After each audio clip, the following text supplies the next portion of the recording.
আসসালামু আলাইকুম, কেমন আছেন সবাই? আশা করছি সবাই ভালো আছেন। চলে এসেছি নতুন আরো একটি ভিডিও নিয়ে। আমার আজকের ভিডিও হচ্ছে আপনারা কিভাবে ফ্রিতে একটি ওয়েবসাইট তৈরি করতে পারেন ব্লগারের মাধ্যমে। সো চলুন কথা না বলে আমরা ভিডিওতে চলে যাই। আর হ্যাঁ, ভিডিও শুরু করার আগে আপনাদের সবার কাছে একটি অনুরোধ, আপনারা যদি আমার চ্যানেলে নতুন হয়ে থাকেন অবশ্যই আমার চ্যানেলটি সাবস্ক্রাইব করতে ভুলবেন না।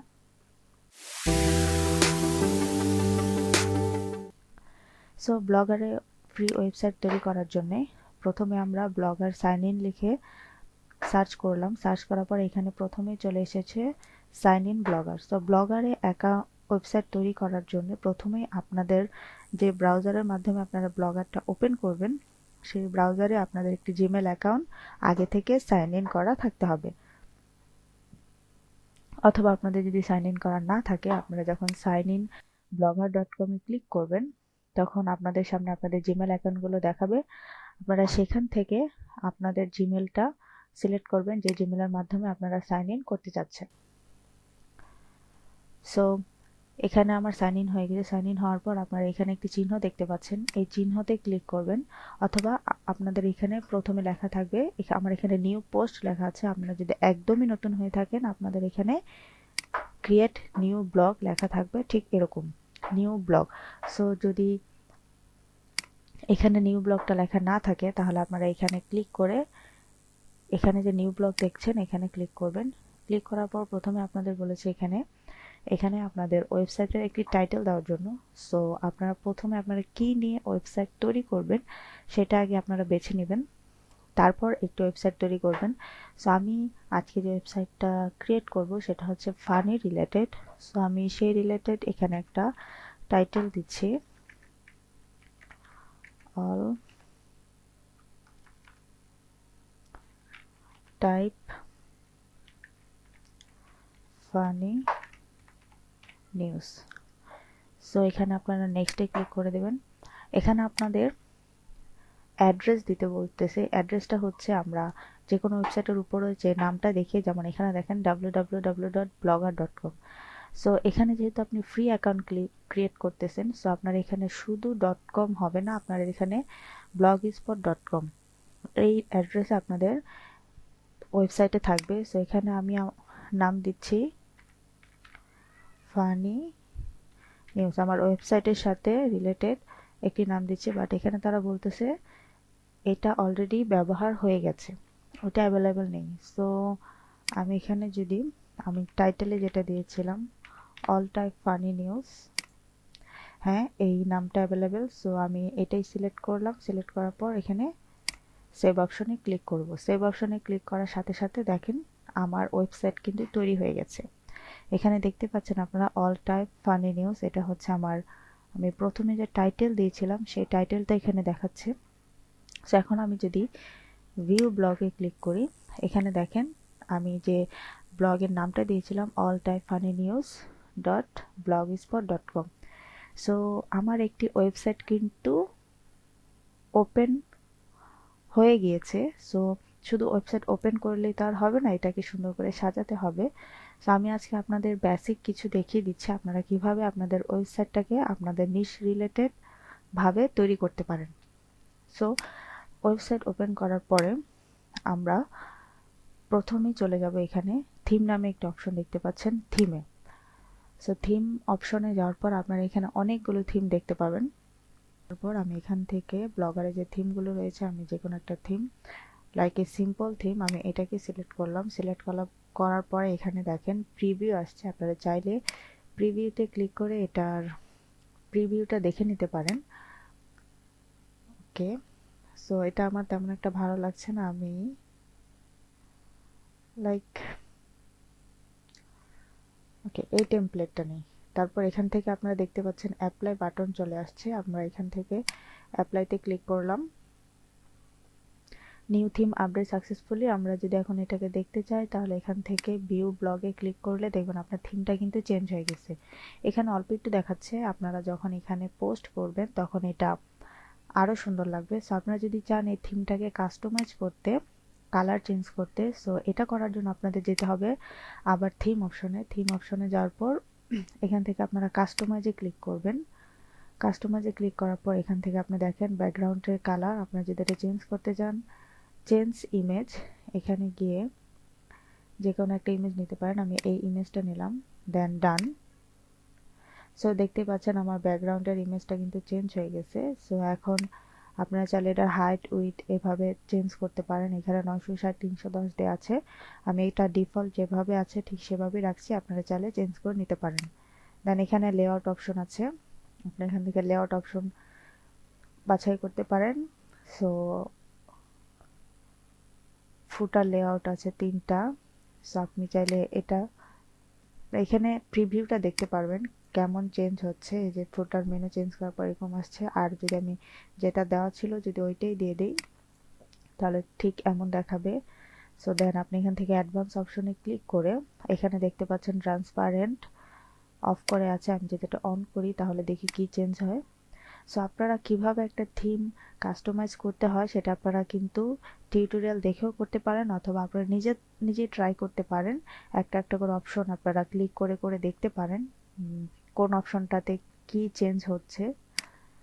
সো আশা করছি কিভাবে থিম কাস্টমাইজ করবেন সেটা বুঝতে পারছেন। যদি আরো ডিটেলসে জানতে চান তাহলে আপনারা ইউটিউবে অনেক টিউটোরিয়াল পেয়ে যাবেন, সেখান থেকে দেখে নিতে পারেন। এবং সবগুলো চেঞ্জ করার পর এখানে অবশ্যই সেভ অপশনে ক্লিক করতে কিন্তু ভুলবেন না। দেন এখানে ব্যাকে চলে গেলাম। সো আপনারা যদি চান আপনারা এখানে এসইও করতে আপনারা এখান থেকে সেটিংয়ে চলে যাবেন। সেটিংয়ে যাওয়ার পর এখানে যে টাইটেল মেনু আছে আপনারা এখান থেকে চাইলে টাইটেল চেঞ্জ করতে পারেন। আপনারা আপনাদের ওয়েবসাইটের একটা ডেসক্রিপশন এখানে লিখে দিতে পারেন। দেন এখান থেকে চাইলে আপনারা এখানে কাস্টম ডোমেন ব্যবহার করতে পারেন। আপনারা যদি চান তাদের ফ্রি ডোমেন ব্যবহার না করে কাস্টম ডোমেন ব্যবহার করবেন, এখানে কাস্টম ডোমেন ব্যবহার করতে পারেন। দেন এখানে আরো অনেক সেটিং আছে। সো আমি পরবর্তীতে যখন কোনো পোস্ট করব বা ওয়েবসাইট নিয়ে আরো ভিডিও তৈরি করব তখন আমি এই সেটিংগুলো আপনাদের দেখিয়ে দিব। তারপর আমি কিছুটা দেখিয়ে দিচ্ছি আপনারা এখান থেকে কি কি সেটিং বেসিক্যালি করবেন। এখানে অবশ্যই টাইটেলের এখানে আপনাদের টাইটেল তো প্রথমেই দিয়েছেন, যদি চান এখান থেকে চেঞ্জ করতে পারেন। দেন অবশ্যই এখানে আপনাদের ওয়েবসাইট রিলেটেড ডেসক্রিপশন, ওয়েবসাইট সম্পর্কিত কিছু লেখা এখানে অবশ্যই লিখে দিবেন। দেন আপনাদের ব্লগের ল্যাঙ্গুয়েজ আপনারা কি বাংলায় করবেন না ইংলিশে করবেন সেটা এখান থেকে আপনারা চাইলে যদি বাংলাতে ব্লগিং করতে চান তাহলে এখান থেকে বাংলা সিলেক্ট করে দিবেন, আর যদি ইংলিশে ব্লগিং করতে চান তাহলে ডিফল্ট ভাবে ইংলিশ দেওয়া আছে। দেন এখানে আপনাদের আর কিছু করতে হবে না। প্রাইভেসি এখানে ভিজিবল টু সার্চ ইঞ্জিন এটা অবশ্যই অন করা থাকবে। দেন আপনারা যখন কাস্টম ডোমেন অ্যাড করবেন তখন আপনাদের এই অপশনটা কাজে দিবে। এবং এখানে HTTPS এটা ডিফল্ট ভাবে অন আছে, এটা অন করাই থাকবে। দেন এখান থেকে পোস্ট আপনাদের মেন পেজে কতগুলো পোস্ট শো করবে এখানে সেই সেটিং দেওয়া আছে। এটা আপনারা ডিফল্ট রাখলেই ভালো হয়, এটা ব্লগার থেকেই সেটিং করা আছে। দেন এখানে নিচে আপনাদের মেটা ট্যাগ, এখানে অবশ্যই আপনাদের মেটা ট্যাগ ব্যবহার করতে হবে। অপশনটা অফ করা আছে, এটাকে অন করে দিবেন। অন করার পর এখানে সার্চ ডেসক্রিপশনে আপনাদের ওয়েবসাইটের যে মেটা ট্যাগগুলো রয়েছে, মেন যে ট্যাগগুলো রয়েছে সেই ট্যাগগুলো এখানে ব্যবহার করে সেভ অপশনে ক্লিক করে দিবেন। দেন এখান থেকে ইরর অ্যান্ড রিডিরেক্ট অপশন, এটা হচ্ছে পরবর্তীতে আপনাদের কাজে লাগবে। দেন ক্রাউয়েলস অ্যান্ড ইন্ডেক্সিং, এখানে আপনারা কাস্টম রোবট অ্যাড করতে পারেন। কাস্টম রোবট অ্যাড করার জন্য এখানে প্রথমে অপশনটা অন করবেন।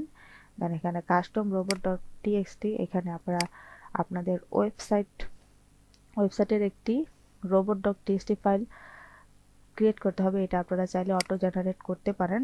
আপনারা যদি লেখেন robot.txt ফাইল জেনারেটর, সেইখানে চলে আসছে। এখান থেকে আপনারা যে কোনো একটা ওয়েবসাইট ওপেন করতে পারেন। ওপেন করার পর সাইটম্যাপ ইউআরএল, প্রথমে আপনাদের ওয়েবসাইটের সাইটম্যাপ ইউআরএলটা এখানে দিতে হবে। দেন এখানে আপনারা সাইটম্যাপ ইউআরএলটা দেওয়ার সাথে সাথে এখানে আপনাদের robot.txt ফাইল অটো জেনারেট হয়ে যাবে। তারপর এখান থেকে আপনারা এখানে থেকে লিংকটা কপি করে আপনি যদি আমার এটা হচ্ছে আমার মেন ইউআরএল। সো মেন ইউআরএলটা দেওয়ার সাথে সাথে দেখেন আমার এখানে কিন্তু একটা সাইটম্যাপ জেনারেট হয়ে গেছে robot.txt ফাইল। সো এটাকে জাস্ট কপি করে এখানে আপনারা দুইভাবে কিন্তু robots.txt ফাইল ক্রিয়েট করতে পারেন, সেটা হচ্ছে সম্পূর্ণ আপনাদের উপর নির্ভর করে আপনারা কিভাবে করবেন। প্রথম হচ্ছে আপনারা চাইলে সব গ্রাওয়াল ব্লক করে তৈরি করতে পারেন অথবা অ্যালাউ করে তৈরি করতে পারেন, এটা হচ্ছে আপনাদের ব্যক্তিগত ব্যাপার। সেখান থেকে জাস্ট সাইট ম্যাপটা নিয়ে এখানে পেস্ট দিয়ে সেভ করে দিলেই আপনাদের এখানে robots.txt ফাইল তৈরি হয়ে যাবে। আমি এটা করছি না, জাস্ট আপনাদের দেখানোর জন্য আমি এটা করে দেখালাম। দেন এখান থেকে আপনারা চাইলে enable custom robot header text এটা অন করে দিতে পারেন। অন করার পর এখানে কিছু সেটিং আছে, হোম পেজ ট্যাক্স, এই সেটিং গুলো আপনারা এখানে অল নো ডপ এটা দিয়ে সেভ করে দিবেন। দেন হচ্ছে archive and search page tags, এখানে নো ইন্ডেক্স নো ডপ এই দুটো অপশন ক্লিক করে এখানে সেভ করে দিবেন। আমি এগুলো করছি না, জাস্ট আপনাদের দেখাচ্ছি, কারণ আমি এই সাইটটা নিয়ে অবশ্য বর্তমানে কাজ করছি না, জাস্ট টিউটোরিয়াল তৈরি করার জন্য। দেন পোস্ট অ্যান্ড পেজ ট্যাক্স, এখানে অল এবং নো ডপ এটা দিয়ে সেভ অপশনে ক্লিক করে দিবেন। দেন এখানে হচ্ছে মনিটাইজেশনের একটা ব্যাপার আছে, এটা হচ্ছে পরবর্তীতে আপনারা যখন গুগল অ্যাডসেন্স অ্যাপ্লাই করবেন তখন সেখান থেকে একটা কোড পাবেন, সেই কোডটা এখানে বসাতে হবে। অপশনটা চালু করে জাস্ট কাস্টম ads.txt এটা এখানে দিয়ে সেভ করে দিলেই হয়ে যাবে। দেন এখানে আপাতত আপনাদের আর কোনো কাজ নেই, এখানে সব সেটিং অপশন জাস্ট এতটুকু বেসিক্যালি করলেই এনাফ। তারপর আপনারা যখন পরবর্তীতে কাজ করবেন তখন এটা সম্পর্কে আরো ভালোভাবে জানতে পারবেন, তখন আপনারা এটাকে আপনাদের মতো করে সেট করে নিতে পারেন। সো এখানে পোস্ট করার জন্য আপনারা এখানে দেখতে পাচ্ছেন নিউ পোস্ট লেখা আছে, আপনারা নিউ পোস্টে ক্লিক করলে এখানে টাইটেল প্লাস লেবেল সবকিছু পেয়ে যাবেন পোস্ট করার জন্য। আশা করি এটা আমার দেখানোর প্রয়োজন হবে না এখন। আশা করি আপনারা বুঝতে পেরেছেন কিভাবে আপনারা এখানে কাজ করবেন। এবং আরেকটা অপশন দেখিয়ে দিচ্ছি, এখানে লেআউট নামে একটা অপশন আছে, আপনারা কিন্তু এই লেআউট অপশনে গিয়ে, আমি এটা অলরেডি আগে দেখিয়েছি, আবারও দেখিয়ে দিচ্ছি, আপনারা থিম থেকে কাস্টমাইজে গিয়েও করতে পারেন অথবা লেআউটে গিয়ে এখান থেকেও কিন্তু আপনারা আপনাদের ওয়েবসাইটের লেআউট বা দেখতে কেমন হবে সেই জিনিসটা আপনারা নিজেরাই কাস্টমাইজ করতে পারেন এখান থেকে। সো আশা করি আপনারা বুঝতে পেরেছেন আপনাদের কি করতে হবে। তারপরে যদি আপনাদের কাছে কোনো প্রশ্ন থাকে আপনারা আমার কমেন্ট বক্সে কমেন্ট করতে পারেন, আমি অ্যান্সার দেওয়ার চেষ্টা করব ইনশাল্লাহ। আশা করছি ভিডিওটি আপনাদের কাছে ভালো লেগেছে। যদি ভিডিওটি ভালো লেগে থাকে অবশ্যই লাইক কমেন্ট শেয়ার করতে ভুলবেন না। আর হ্যাঁ, আমার চ্যানেলটি সাবস্ক্রাইব করে আমার পাশে থাকবেন। আল্লাহ হাফেজ।